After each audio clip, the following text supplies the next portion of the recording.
అందరికీ నమస్కారం. వాటర్ పడుతుందమ్మా.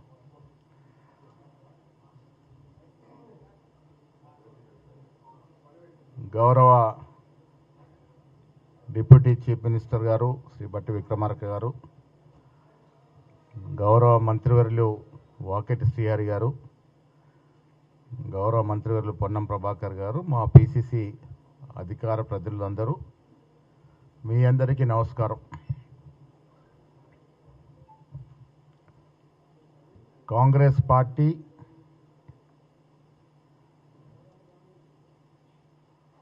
కోర్టుల్ని, న్యాయస్థానాల్ని, చట్టాలని నమ్ముతుంది. ఇవాళ 42% ఓబీసీలకు ఇచ్చినటువంటి రిజర్వేషన్ బిల్లు పైన హైకోర్టు ఇచ్చినటువంటి ఇంటరిమ్ స్టే కాపీస్ అని వచ్చిన తర్వాత, ఆ డాక్యుమెంట్ని మొత్తం చదివిన తర్వాత ఫర్దర్ కార్యాచరణ గౌరవ ముఖ్యమంత్రి గారితో, గౌరవ ఏఎస్ ఇన్ఛార్జ్ గారితో మేమందరం మాట్లాడుకొని తదుపరి కార్యాచరణ ప్రకటిస్తాము. అసలు బీసీలకి రిజర్వేషన్ ఇవ్వడం ఇష్టం లేనటువంటి బీఆర్ఎస్, బీజేపీ పార్టీ ఇన్ని ప్రయాసాలు ఓర్చి, మేము ఎన్ని కార్యక్రమాలు చేర్చి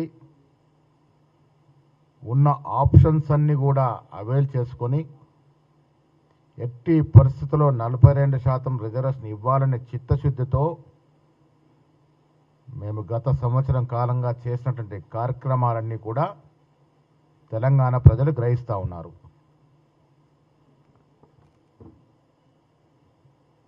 బీజేపీ, బీఆర్ఎస్ పార్టీ లోపాయికారి ఒప్పందంలో ఉండి ఇవాళ బీసీలకి రావాల్సినటువంటి నోటికాడు ముద్దని తలదన్న విధంగా వ్యవహరించిన పార్టీలు బీజేపీ, బీఆర్ఎస్ పార్టీ. ఇలా బీఆర్ఎస్ నాయకులు అడుగుతూ ఉన్నారు, జీవో అప్పుడే ఇచ్చుండొచ్చు కదా, జీవో ఇవ్వడం బూటకం అని. వారు తెలుసుకోవలసింది,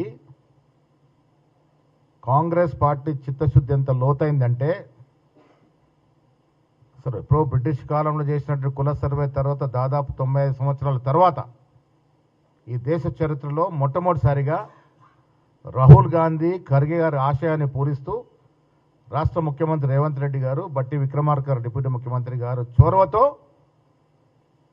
నా భూతో నా భవిష్యత్తు, దేశ చరిత్రలో స్వాతంత్రానంతరం జరిగినటువంటి మొట్టమొదటి శాస్త్రీయబద్ధంగా జరిగినటువంటి కుల సర్వే. అంతకుముందు ఈ బీసీలకు రిజర్వేషన్ ఇవ్వడానికి ఏ ఆధారం లేదు. ఒక ఆధారాన్ని సృష్టించి ఒక డాక్యుమెంట్ని పొందుపరిచిన ఘనత ఈ రాష్ట్రంలో కాంగ్రెస్ పార్టీది. ఆ ఆధారంగానే ఇవాళ 42% రిజర్వేషన్ ఇవ్వగలిగినాం. ఇవాళ గొప్పలు మాట్లాడుతున్న బీఆర్ఎస్ పార్టీ నాయకులు తెలుసుకోవాల్సింది, గతంలో మీరు కాదా 22% దీని రిజర్వేషన్ కుదించింది, క్యాప్ లిమిట్ పెడుతూ చట్టం చేసింది, అడుగడుగున బీసీలను అనగదొక్కింది. ఇవాళ మీరు మా చిత్తశుద్ధిని ప్రశ్నిస్తూ ఉన్నారు. మాకు చిత్తశుద్ధి ఉంది కాబట్టే కామారెడ్డిలో డిక్లరేషన్ ఇవ్వగలిగినాం, అధికారం రాగానే చక్కచక్క దీని మీద చర్యలు చేయగలిగినాం, 3 చట్టాలు తీసుకెళ్ళగలిగినాం, కేసీఆర్ విధించిన క్యాప్ని అధిగమించగలిగినాం. అన్ని ఆప్షన్స్ అవైల్ చేసుకున్నాక 80% రిజర్వేషన్ ఇవ్వాలని 42% రిజర్వేషన్ ఇస్తూ జీవో ఇవ్వగలిగినాం. ఇలా కోర్టులో స్టే ఇచ్చింది, దాన్ని గౌరవిస్తాం. సమయం ఇచ్చింది, పూర్తి డాక్యుమెంట్ చదువుతాం, మా పెద్దలంతా సమాలోచనలు చేసి ఫర్దర్గా మేము తీసుకోవాల్సిన చర్యలన్నీ కూడా ముందు తీసుకుంటాం. మాకు చిత్తశుద్ధి ఉంది.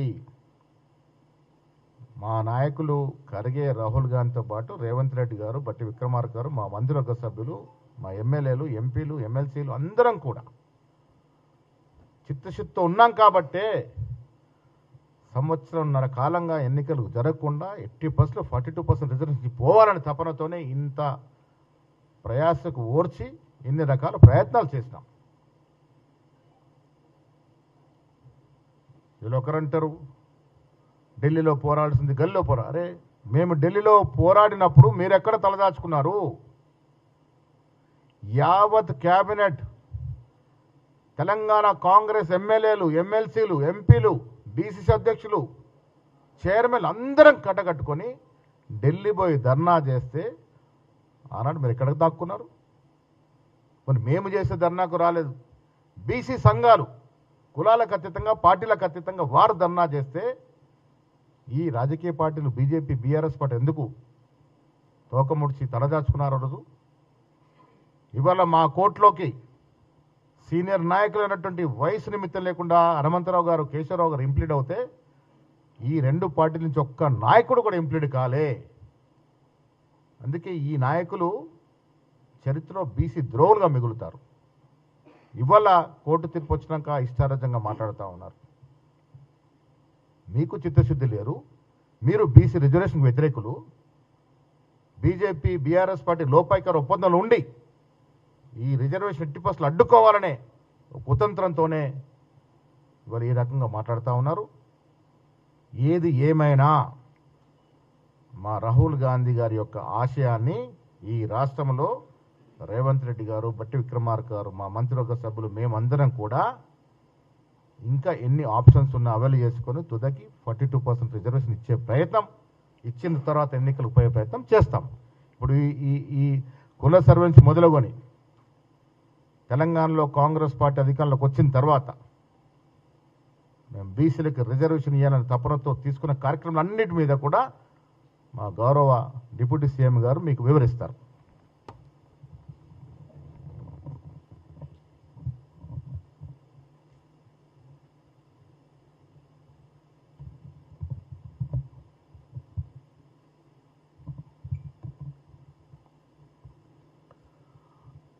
మీడియా మిత్రులందరికీ కూడా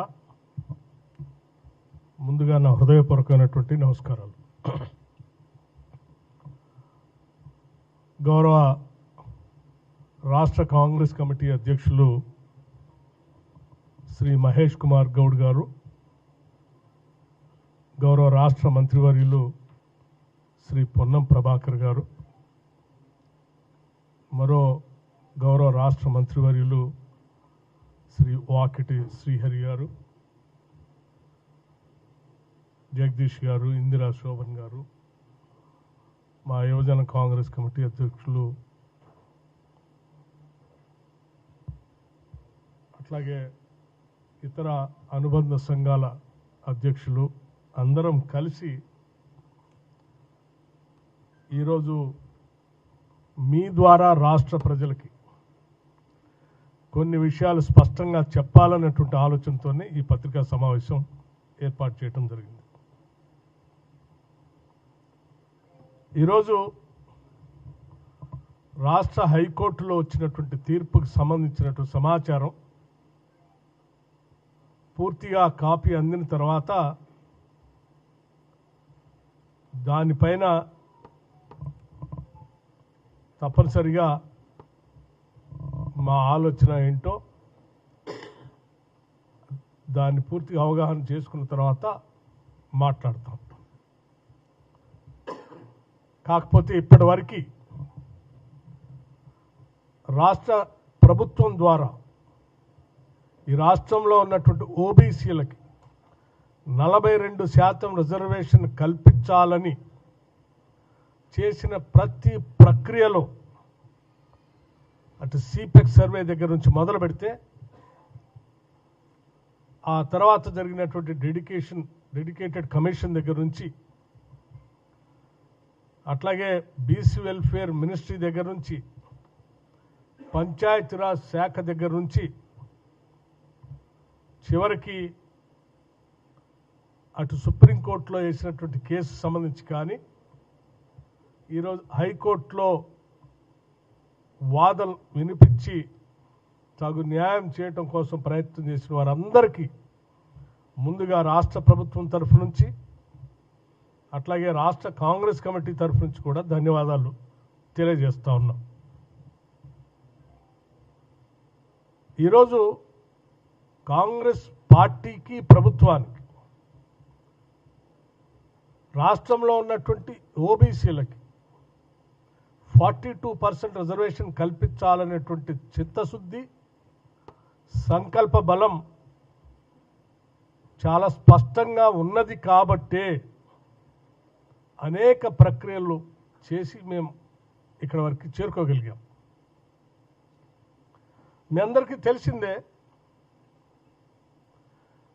స్థానిక సంస్థల ఎన్నికలకు సంబంధించి గతంలో జరిగినటువంటి ఎన్నికలు 2019లో జరిగినటువంటి ఎన్నికలకు సంబంధించి పంచాయతీరాజ్ ఎన్నికల నిర్వహణ సంబంధించి కొద్దిమంది వ్యక్తులు కోర్టుకు వెళ్ళటం, 30/9/2025 లోపల స్థానిక సంస్థల ఎన్నికలు జరపాలని న్యాయస్థానాలు ఒక నిర్దిష్టమైనటువంటి ఆదేశాలు ఇచ్చిన మాట కూడా మీ అందరికీ తెలిసిందే. కానీ ఈ ఎన్నికలు జరపటానికి స్థానిక సంస్థల ఎన్నికల్లో తప్పనిసరిగా 42% రిజర్వేషన్ ఓబీసీలు ఇవ్వాలనేటువంటి ప్రక్రియ కోసం ఈ ప్రభుత్వం కొన్ని నిర్దిష్టమైనటువంటి కార్యాచరణ ప్రణాళిక కూడా చేసి అమలు చేసింది. 2018లో పంచాయతీరాజ్ చట్టం ఆనాటి టీఆర్ఎస్ ప్రభుత్వం 2018లో రాష్ట్రంలో రిజర్వేషన్లకు సంబంధించి 50%కి మించకుండా ఉండేటట్టుగా ఒక చట్టాన్ని చేయటం, ఆనాటి టీఆర్ఎస్ ప్రభుత్వం చేసుకొచ్చినటువంటి చట్టం ఈరోజు రాష్ట్రంలో ఓబీసీలకి 42% రిజర్వేషన్ కల్పించడానికి ఒక ఉరితాడులాగా తయారైపోయింది. ఆనాడే 2019లో పంచాయతీరాజ్ సంస్థలకు సంబంధించిన ఎన్నికలు జరిపిన వెంటనే ఆనాటి ప్రభుత్వం ఈ ఓబీసీలకి రిజర్వేషన్ కల్పించడానికి ఏమాత్రం ఆలోచన చేసి ఉన్నా ఆ రోజులు ఎన్నికల తర్వాత వెంటనే ఈ రాష్ట్రంలో ఉన్నటువంటి జనాభా కుల గణన జరిగేది. వాళ్ళకి ఏమాత్రం చిత్తశుద్ధి ఉన్నా, నిజంగా ఓబీసీలకు న్యాయం చేయాలనేటువంటి ఆలోచన ఉన్నా 2019 తర్వాత కావలసినంత సమయం వారి చేతిలో ఉంటే కూడా ఈ సర్వే చేయలేదు. ఇవాళ టీఆర్ఎస్ పార్టీకి సంబంధించిన నాయకత్వం కానీ, భారతీయ జనతా పార్టీకి సంబంధించిన నాయకత్వం కానీ, కాంగ్రెస్ పార్టీకి ప్రభుత్వానికి చిత్తశుద్ధి లేదు. ఒక జీవో ఇచ్చి ఆ జీవో ద్వారానే ఎన్నికలు జరపచ్చు అని అనుకుంటే ఎప్పుడో ఇవ్వాల్సి ఉండే కదా, ఇంత ఆలస్యం ఎందుకు చేశారని మాట్లాడుతూ ఉన్నారు. ప్రజలేమో అమాయకులు కాదు, అట్లాగే బీసీ సంఘాలకు సంబంధించిన నాయకులు అంతకంటే అమాయకులు కాదు. అట్లాగే బీసీ జనాభా స్థానిక సంస్థల్లో 42% రిజర్వేషన్ కావాలని పోరాటం చేస్తున్న ప్రతి బీసీ కూడా అమాయకుడేం కాదు. ఇవాళ ఏంటి ప్రతిబంధకం? ఆనాటి సుప్రీంకోర్టులో ఇచ్చినటువంటి జడ్జిమెంట్ కానీ, ఆ తర్వాత జరిగినటువంటి ప్రక్రియలో ప్రతి సందర్భంలో కూడా ఓబీసీలకు రిజర్వేషన్ కల్పించాలి అని అంటే వాళ్ళు అడిగేటువంటి మొదటి ప్రశ్న, మీ దగ్గర ఉన్నటువంటి ఎంపిరికల్ డాటా ఏంటి?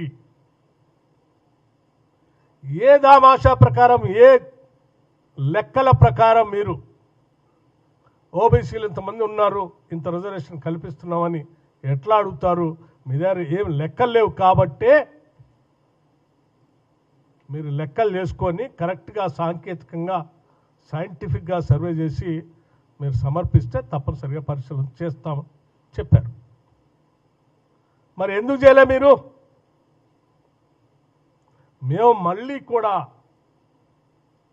ఓబీసీలకు ఇచ్చినట్టు మాట ప్రకారం ఎన్నికల కంటే ముందు 42% రిజర్వేషన్ కల్పిస్తామని చెప్పిన మాట ప్రకారం యాజిటీస్గా జీవో అప్పుడే ఇచ్చి ఎన్నికలు పోయి ఉంటే మళ్ళీ కొట్టేసేవాడు. ఆ జీవో పరిగణలోకి వచ్చేది కాదు. ఆ జీవో స్టాండ్ చేయటం కోసమే కదా ఒక క్యాబినెట్ రిజర్వేషన్ 4/2/2024 నాడు ఈ రాష్ట్రంలో సిపెక్ survey, socio economic educational political employment caste survey జరపాలని రాష్ట్రంలో ఉన్నటువంటి జనాభా మొత్తాన్ని లెక్కగట్టి అందులో ఓబీసీలు ఎంతమంది ఉన్నారు, మిగతా వాళ్ళు ఎంతమంది ఉన్నారని సైంటిఫిక్గా సర్వే చేసి ఆ లెక్కలు సభలో పెట్టి వాటి ఆధారంగా బిల్లు పాస్ చేసి జీవో ఇవ్వాలనేటువంటి ఆలోచనతోనే ఈ ప్రక్రియ అంతా చేశాం. ఈ ప్రక్రియ మేము అధికారంలోకి వచ్చిన తర్వాత వెంటనే 4/2/2024 క్యాబినెట్లో రిజల్యూషన్ పాస్ చేశాం. 16/2/2024 నాడు అసెంబ్లీలో రిజల్యూషన్, క్యాబినెట్ రిజల్యూషన్ ఆధారంగా అసెంబ్లీలో కూడా రిజల్యూషన్ పాస్ చేశాం.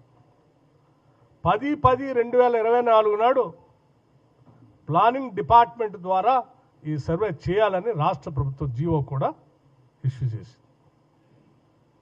4/2/2024 నాడు మొదలుపెట్టినటువంటి క్యాబినెట్ రిజల్యూషన్తో 6/11/2024 నాడు ఈ రాష్ట్రంలో సమగ్ర సర్వేకి కార్యక్రమం మొదలుపెట్టాం. మీలాంటి దుష్టులు దుర్మార్గులు ఉంటారని మొదలుపెట్టేటువంటి క్యాస్ట్ సర్వే మీద అనేక రకాలైన అడ్డంకులు కల్పిస్తారనే అటువంటి దానికి ఏమాత్రం తావు ఇవ్వకుండా ఉండాలని రాష్ట్రంలో ఉన్నటువంటి స్టేక్ హోల్డర్స్ అందరితో సమావేశాలు పెట్టాం.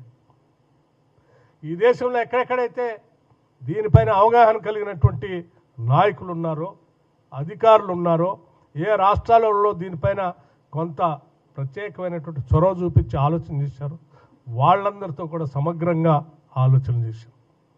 ప్రతి ఆలోచన ఈ రాష్ట్రంలో చేసేటువంటి సర్వేకి సంబంధించి ఎటువంటి చిన్న పొరపాటు కూడా జరగకుండా ఉండాలనేటువంటి అనేక సమావేశాలు నిర్వహించాం. అలా నిర్వహించి ఆ చేసే క్రమంలో హౌస్ లిస్టింగ్ 6/11/2024 అప్పటికే అనేక స్టేక్ హోల్డర్ సమావేశాలతో క్వశ్చనర్ తయారు చేసి మొదలుపెట్టినటువంటి హౌస్ లిస్టింగ్ 8/11/24 కల్లా హౌస్ లిస్టింగ్ అయిపోయి 9/11/2024 నాడు సర్వే మొదలైంది. అలా మొదలైనటువంటి పూర్తి సర్వే రిపోర్టు సంబంధించి క్యాబినెట్కి 4/2/2025 అంటే కరెక్ట్గా కేవలం ఒక సంవత్సర కాలంలోనే 4/2/2024లో క్యాబినెట్ రిజల్యూషన్ పాస్ చేస్తే ఆ పాస్ చేసినటువంటి క్యాబినెట్ రిజల్యూషన్ బేస్ చేసుకొని అటు శాసనసభలో తీర్మానం, ఆ తర్వాత జరిగినటువంటి తంతు stakeholders meeting, questionnaire preparation, 150 హౌస్ హోల్డ్స్కి ఒక ఎన్యూమరేషన్ బ్లాక్, ప్రతి బ్లాక్కి ఒక ఎన్యూమరేటర్, ప్రతి 10 మందికి ఒక ఇన్ఛార్జ్, ఒక mandal level officer, district level collectors, additional collectors ఇన్ఛార్జ్గా పెట్టుకుంటూ దాదాపు 1,04,000 1,12,000 పైబడి దీంట్లో ఉద్యోగస్తులందరినీ ఇన్వాల్వ్ చేసి చిన్న పొరపాటు కూడా జరగకుండా సెల్ఫ్ డిక్లరేషన్, అది కూడా ఎన్యూమరేటర్ ఇంటికి వెళ్తే అతను ఆ ఇంటి లెక్కలు తీసుకోవటమే కాదు, ఆ హౌస్ హోల్డ్ హెడ్ కూడా ఆ క్వశ్చన్ పేపర్లో తను ఇచ్చినటువంటి సమాచారం అంతా కరెక్ట్ అని చెప్పి సంతకం పెట్టించి తీసుకొని వచ్చినటువంటి సమాచారాన్ని పూర్తి స్థాయిలో క్యాబినెట్లో కానీ సభలో కానీ పెట్టిన తర్వాత దాన్ని బేస్ చేసుకొని వచ్చినటువంటి సంఖ్యల ఆధారంగా శాసనసభలో బిల్లు ప్రవేశపెట్టాం. చూడండి, 17/3/2025 నాడు the bill has been introduced in the Assembly on 17/3/2025. Bill passed in the Assembly 17/3/2025. 42% reservation ఓబీసీలకు స్థానిక సంస్థల ఎన్నికల్లో చేయాలని పంచాయతీరాజ్ ఎన్నికల్లో బీసీ వెల్ఫేర్ మినిస్ట్రీ ద్వారా పంచాయతీరాజ్ ఎన్నికల్లో 42% రిజర్వేషన్ కల్పించాలని ఈ బిల్ పాస్ చేశాం. బిల్లు పాస్ చేసి మీరు చూడండి, కౌన్సిల్లో 18/3/2025 నాడు పాస్ చేసి పంపించాం. గవర్నర్ గారికి 22/3/2025 నాడు పంపించాం. Bill reserved by the governors for president's assent 30/3/2025. మిత్రులందరూ ఆలోచన చేయండి, నేను డేట్స్తో సహా చెప్పాను. ఇక్కడ బిల్లు పాస్ చేశాం, లెక్కలు బేస్ చేసుకొని సభలో అందరూ ఏకగ్రీవంగా ఆమోదించారు. పంపించిన బిల్లు గవర్నర్ గారికి పంపిస్తే గవర్నర్ గారు ప్రెసిడెంట్ గారి దగ్గర పంపించి అక్కడి నుంచి అలాగే ఉంది. ఎవరు ఇవాళ ఆ బిల్ తెలంగాణ శాసనసభ ఈ రాష్ట్రంలో ఉన్నటువంటి ఓబీసీలకు 42% రిజర్వేషన్ ఇవ్వాలని ఏకగ్రీవంగా పాస్ చేసి బిల్లు పంపిస్తే బిల్లు ఆపింది ఎవరు? ఇప్పుడు భారతీయ జనతా పార్టీ ఆధ్వర్యంలో ఉన్నటువంటి కేంద్ర ప్రభుత్వం ఆపింది.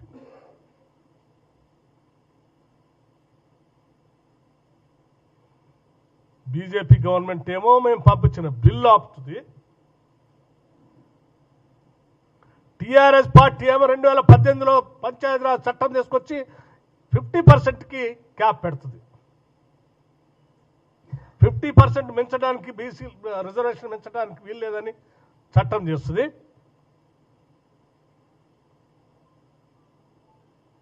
ఇవాళ మేము బిల్లు పాస్ చేసి 42% రిజర్వేషన్ కల్పించాలంటే భారతీయ జనతా పార్టీ ఆపుతుంది. ఎవరికి చిత్తశుద్ధి లేదు. మీరేమో 50% దాటకూడదని క్యాప్ చేసింది టీఆర్ఎస్ పార్టీ. మేము బిల్ పాస్ చేసి పంపిస్తేనే బిల్లు యాక్ట్గా కాకుండా ఆపిందేమో భారతీయ జనతా పార్టీ. అంటే మీ ఇద్దరు కలిసి ఈరోజు రాష్ట్రంలో ఉన్నటువంటి ఓబీసీలకు నోటి దగ్గరకు వచ్చినటువంటి 42% రిజర్వేషన్ రాకుండా అడ్డుపడింది కేవలం ఇటు టీఆర్ఎస్ బీజేపీ పార్టీ తప్ప ఎవరు కాదు. దెయ్యాలు వేదాలు వల్లించినట్టు ఈరోజు మీ ఇద్దరు కూడబలుక్కొని ఈ 42% రిజర్వేషన్ సంబంధించి అమలు కాకుండా ఉండటానికి కారణమైన మీ ఇద్దరు ఈరోజు కాంగ్రెస్ పార్టీ కాంగ్రెస్ ప్రభుత్వానికి సంబంధించిన చిత్తశుద్ధిని శంకిస్తూ ఉంటే నవ్వాలు ఏడవాలో అర్థం కావట్లేదు. జియో అప్పుడే ఇష్యూ చేయాల్సి ఉండే, ఇప్పుడే జియో ఎప్పుడు ఇష్యూ చేస్తారు? జియో ఇష్యూ చేయడానికి కూడా ఒక బేస్ కావాలి కదా మాకు. ఆ బేస్ తయారు చేయడం కోసమే కదా సంవత్సర కాలం సిపెక్ సర్వే అంతా చేసింది. సర్వే చేసి కదా లెక్కలను క్యాబినెట్లో అసెంబ్లీలో పెట్టి పాస్ చేపించి సైంటిఫిక్గా దాన్ని ప్రూవ్ చేసి ఈరోజు బిల్లు పాస్ చేస్తే బిల్లు పాస్ చేయాల్సి మీరు అడ్డుకొని మీరు జియో ఇష్యూ చేసి తమాషా ఆడుతున్నాం. ఎందుకు ఆడుతున్నాం? మేము తప్పనిసరిగా హైకోర్టు ఇచ్చినటువంటి తీర్పు ప్రకారం 30/9/2025 కల్లా రాష్ట్రంలో పంచాయతీరాజ్ ఎన్నికలు జరపాలని హైకోర్టు ఒక పక్కన తీర్పిచ్చింది. రైట్, ఇది జరపాలి అంటే ఆ స్థానిక సంస్థల ఎన్నికల్లో ఓబీసీలకి 42% రిజర్వేషన్ మేము కల్పించాల్సింది. కల్పించడం కోసం కావాల్సిన ప్రక్రియ అంతా పూర్తి చేసి బిల్లు చేసి పంపించాం. పంపించి ఎప్పుడు జీవో ఇష్యూ చేశాం? 8th April 2025 state of Tamil Nadu versus governor of Tamil Nadu. 8th April 2025, please carefully. 8th April 2025 సుప్రీంకోర్టులో ఒక డైరెక్షన్ వచ్చింది. 8th April 2020 was state of Tamil Nadu versus Governor of Tamil Nadu WP 1239 by 2023. ఏం చెప్పారు? రాష్ట్ర ప్రభుత్వం బిల్లు పాస్ చేసి పంపిస్తే ఆ బిల్లులు 3 నెలల్లో మీరు పాస్ అయినా చేయాలా, తిరిగైనా పంపించాలా, పంపించకపోతే deemed to have been passed, acted అని సుప్రీంకోర్టు చెప్పింది. ఈనాటి వరకు కూడా దీనికి సంబంధించి ఏ కోర్టు దీన్ని ఖండించలే. That means it is in force. మేము బిల్లు పాస్ చేసింది ఎప్పుడు? 17/3/2025. మేము జీవో ఇష్యూ చేసింది ఎప్పుడు? 26/9/2025. సుప్రీంకోర్టు ఏం చెప్పింది? మీరు బిల్ పాస్ చేసిన 3 నెలల తర్వాత తిరిగి అది పంపించకపోతే deem to have been passed, assented అన్న. అంటే దట్ మీన్స్ మేము పాస్ చేసినటువంటి bill deem to have been assented. అందుకే మేము జియో ఇష్యూ చేశాం. జియోని బేస్ చేసి 42% రిజర్వేషన్తో పంచాయతీరాజ్ ఎన్నికలు పోతా ఉన్నాం. మీరేం చేస్తూ ఉన్నారు? మీరేం చేస్తూ ఉన్నారు?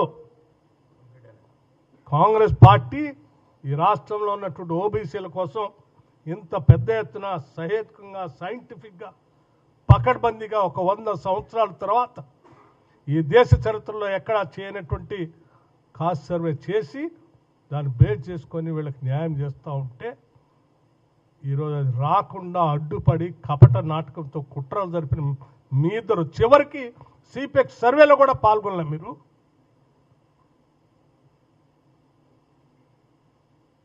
తిరిగి మళ్ళీ వాళ్ళ బయటకు వచ్చి తగుదనమ్మా అని చెప్పి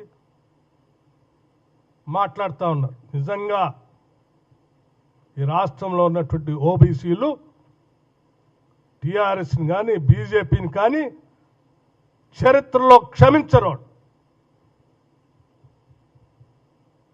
ఇవాళ ఏదో మీరు కపట నాటకం ఆడుతూ కాంగ్రెస్ పార్టీ ఏదో డ్రామా ఆడిందని మాటలు చెప్తూ మొసళ్ళ కన్నీరు కాచడం కోసం ప్రయత్నం చేస్తే నమ్మే పరిస్థితులు లేవు. ఇవి వాస్తవాలు. సింపుల్. ఇవి క్యాప్ పెట్టింది మీరు, బిల్లు పంపిస్తే ఆపింది బీజేపీ. క్యాప్ పెట్టింది టీఆర్ఎస్, బిల్లు ఆపింది బీజేపీ. సిపెక్ సర్వే చేసి సైంటిఫిక్గా బిల్లు పాస్ చేసి జియో ఇష్యూస్ ఎన్నికలు పోతా అన్నది కాంగ్రెస్. ఏది కరెక్టు?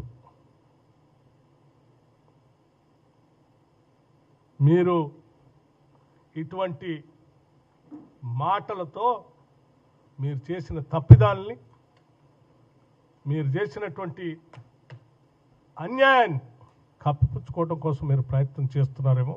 ఈ రాష్ట్ర ప్రజలు అంత అమాయకులు కారు. మేము డెఫినెట్గా ఓబీసీలకు 42% రిజర్వేషన్ కల్పించడానికి మా ప్రభుత్వం, రాష్ట్ర ముఖ్యమంత్రి రేవంత్ రెడ్డి గారి నాయకత్వంలో యావత్ క్యాబినెట్, మా నాయకుడు రాహుల్ గాంధీ గారు ఏ ఆలోచన అయితే మాకు అందించి ముందు బొమ్మని చెప్పారో ఆ ఆలోచనకు అనుగుణంగా ఈ రాష్ట్రంలో ఓబీసీలకి రిజర్వేషన్ కల్పించడం కాదు, కేవలం ఈ రాష్ట్రంలో కాదు, ఈ దేశంలో కూడా తెలంగాణ మోడల్ అని చెప్పి యావత్ భారతదేశంలో ఈ 42% రిజర్వేషన్ ఆర్ ఈ కాస్ట్ సర్వే జరిపి జనాభా దామాషా ప్రకారం ఓబీసీల రిజర్వేషన్ వచ్చేంతవరకు అటు న్యాయస్థానాల్లో పోరాడతాం, ఇటు రాజకీయంగా కూడా పోరాడతాం. తప్పనిసరిగా మా నాయకుడు ఇప్పటికే అనేక సందర్భాల్లో మేము దీన్ని కేవలం ఈ రాష్ట్రంలో కాదు దేశానికి కూడా తెలియజెప్పడం కోసం కాంగ్రెస్ పార్టీ నాయకత్వంలో ఆనాడు రాష్ట్ర కాంగ్రెస్ కమిటీ అధ్యక్షుడు మహేష్ కుమార్ గౌడ్ గారు, ముఖ్యమంత్రి రేవంత్ రెడ్డి గారు, కేబినెట్ సహచరులు మేమందరం కలిసి ఢిల్లీ వెళ్ళాం. పార్లమెంట్లో ఉన్నటువంటి అనేక రాజకీయ పార్టీల నాయకులందరినీ కలిశాం. పార్లమెంట్లో మీకు మద్దతు ఇవ్వండి మాకు కొంచెం గొంతెత్తి అరిచాం. వచ్చారా మీరు? ఎక్కడ పోయారు మీరు ఆ రోజు? ఏమాత్రం ఇవాళ ఇందాక ఏదో మాట్లాడతాం మేము కలిసి వస్తాం పోరా, ఏమైంది? నేను అడుగుతా ఉన్నాను కేసీఆర్ గారిని, కేటీఆర్ గారిని, హరీష్ రావు గారిని, ఈనాటి ఈ రిజర్వేషన్ 50% దాటకుండా ఉండటానికి కావలసిన చట్టం తీసుకొచ్చి ఓబీసీలకి అన్యాయం చేసింది మీరు కాదా అని అడుగుతా ఉన్నాను. అట్లాగే బిల్లుని ఢిల్లీలో నెలల తరబడి Bharatiya Janata party home ministry ఆధ్వర్యంలో అదేని ఇదేని అడ్డు పెడుతూ అసెంట్ ఇవ్వకుండా ఆపింది మీరు కాదా? ఈ రెండింటి మీద మీరు సమాధానం చెప్పాలి దేశానికి, ఈ రాష్ట్రంలో ఉన్న ఓబీసీలకి. సో మై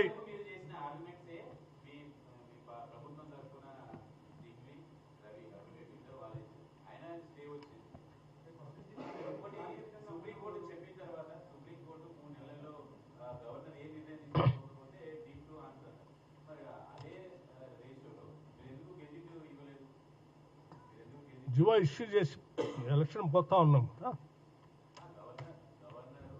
జివో ఇష్యూ చేసి we have already issued GO and we are going for an election. Notification కూడా వచ్చింది, చూశారు కూడా. What is your question?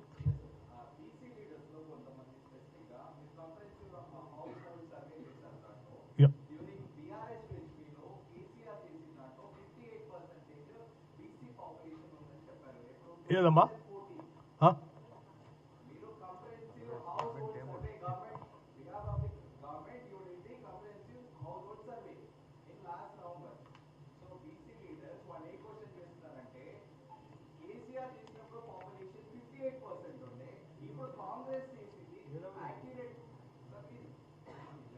I'll answer, please. 61% to 62% ఉంటే ఈ హౌస్ హోల్డ్ సర్వేలో 56% మాత్రమే చూపెట్టారు. ఇందులో 42% రిజర్వేషన్స్ మాత్రమే ఇస్తున్నారు. Even Congress party is not concern about BC community అని వాళ్ళు ఈరోజు హైకోర్టు దగ్గర చాలా మంది BC leaders and BC common men చాలా మందికి పార్టీ పైన అలిగేషన్ చేస్తున్నారు. What is your response? Yeah, fine. Thank you, brother. Very good question you asked me. Can I know your name? And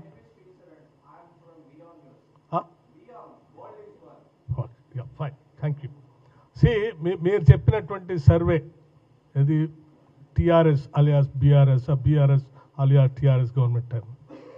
నాకు తెలిసి ఆ సర్వే ఎవరు చేశారో, ఎక్కడ ఉందో, ఎవరికి చూపించారో తెలియదు. It is not an official survey. If it is official survey వాళ్ళు కూడా అసెంబ్లీలో పెట్టేవాళ్ళు. ఎక్కడా కూడా దాన్ని డిక్లేర్ చేయలేదు నాకు తెలిసి. రికార్డ్ పరంగా ఎక్కడ లేదు కూడా అది. సో బయట ఎవరైనా ఏదైనా మాట్లాడుకుంటే అది గాలికి మాట్లాడుకుంటాం తప్ప they know record on that. So but what ever we have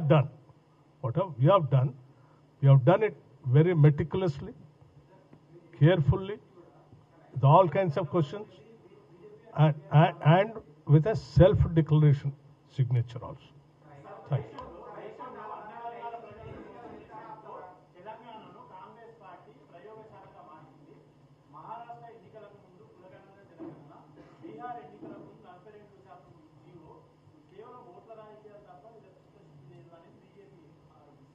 See brother, elections అయిపోయి ఈ ఇందిరమ్మ ప్రభుత్వం ఏర్పడిన దగ్గర నుంచి కంటిన్యూస్గా దీని మీద వర్క్ నడుస్తూనే ఉంది.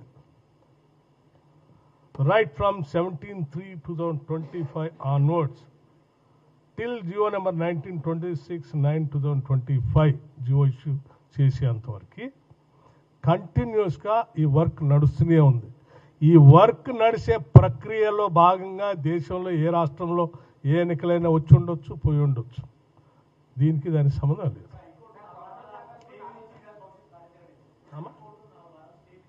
దట్స్ వాట్ అది పూర్తి నేను ముందే స్టార్టింగ్లోనే చెప్పాను. పూర్తి రిపోర్ట్ వచ్చిన తర్వాత వి విల్ డెఫినెట్లీ రెస్పాండ్.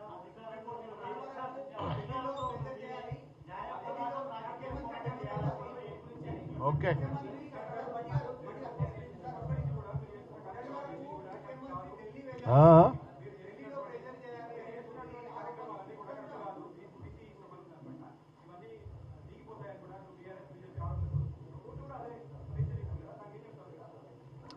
మొదటి నుంచి కూడా చిత్తశుద్ధితో చేస్తున్న కార్యక్రమాలు జీవోలు ఇచ్చే ముందు పెద్దలు బట్టి గారు చెప్పినట్టుగా ఒక శాస్త్రీయ పద్ధతిలో ఒక ఫౌండేషన్ ఎస్టాబ్లిష్ చేసాం. అదే సిపెక్ సర్వే. సిపెక్ సర్వే ఆధారంగానే అంతకుముందు ఏం ఆధారం ఉంది? బీసీలకు రిజర్వేషన్ వీళ్ళకి సుప్రీంకోర్టు మాటిమాటికి అడిగింది ఏంటి? మీకు ఏ ఆధారంగా రిజర్వేషన్ అడుగుతున్నారనే కదా. ఆధారమే సిపెక్ సర్వే. సిపెక్ సర్వే వచ్చింది కాబట్టి దాని ఆధారం చేసుకుని రిజర్వేషన్ ఇచ్చినాము. సరే, ఇవాళ కోర్టు ఒక నిర్ణయం ఇచ్చింది. ఇది అంతిమ నిర్ణయం కాదు, 4 వారాల గడువు ఇచ్చింది. దీని మీద డెఫినెట్గా మా సిపెక్ సర్వే యొక్క మూల సిద్ధాంతాన్ని వాడుకొని ఫర్దర్గా మేము ఆర్గ్యూ చేస్తాం.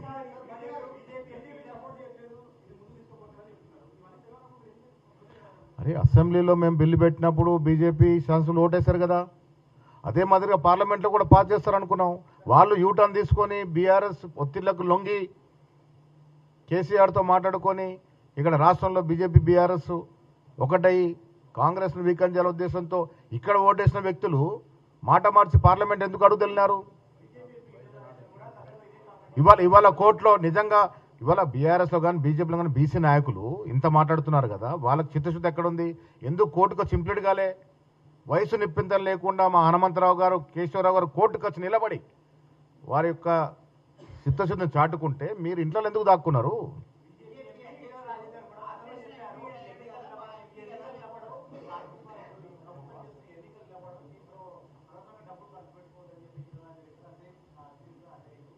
సరిగా ఆయన ఏదో ఊహించి చెప్పి ఉంటాడు. ఈటెల రాజేందర్ గారు బీసీ నాయకుడు, ఆయన ఎందుకు దీని మీద పోరాడట్లేదు? నేను ఇవాళ మీ ద్వారా వారిని ఒక మాట అడుగుతా ఉన్నాను. వారు గొప్పగా మోడీ గారు ఒక బీసీ నాయకుడు అని చెప్పుకుంటారు కదా.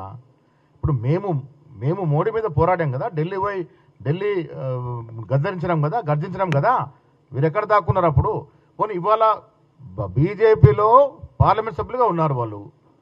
మీరు కేంద్రానికి వెళ్ళి రాష్ట్రంలో తెలంగాణలో ఒక రెడ్డి ముఖ్యమంత్రి అంటే రేవంత్ రెడ్డి గారు ఇంత చక్కటి చట్టం తెచ్చారు, ఇది బీసీలకు ఉపయోగపడే చట్టం, మీరు దీనికి చట్టబద్ధత కలగజేయండి అని మీ ప్రధానమంత్రిని అడిగే రీతిలో ఎందుకు లేరు? మీరు అడిగే స్థైర్యం ఎందుకు చేయట్లేదు? మీకెక్కడ చిత్తశుద్ధి ఉంది? ఇలా బీసీ నాయకులకు చలామణి హక్కే లేదు మీకు.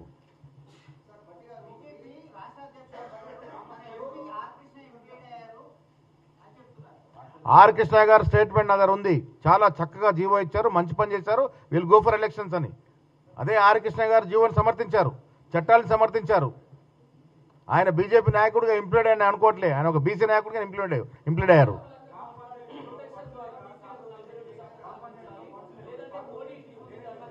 ఫండ్స్ లేవు కాబట్టి ఎన్నికలకు పోవాలనుకున్నాము. మాకు చిత్తశుద్ధి ఉంది, మేము ఇచ్చిన కమిట్మెంట్ ఉంది కదా, 14% రిజర్వేషన్ ఇచ్చి పోవాలని చిత్తిస్తూ అన్ని ఆప్షన్స్ అవైల్ చేసుకున్నాం. భవిష్యత్తులో అవైల్ చేసుకుంటాం. Thank you.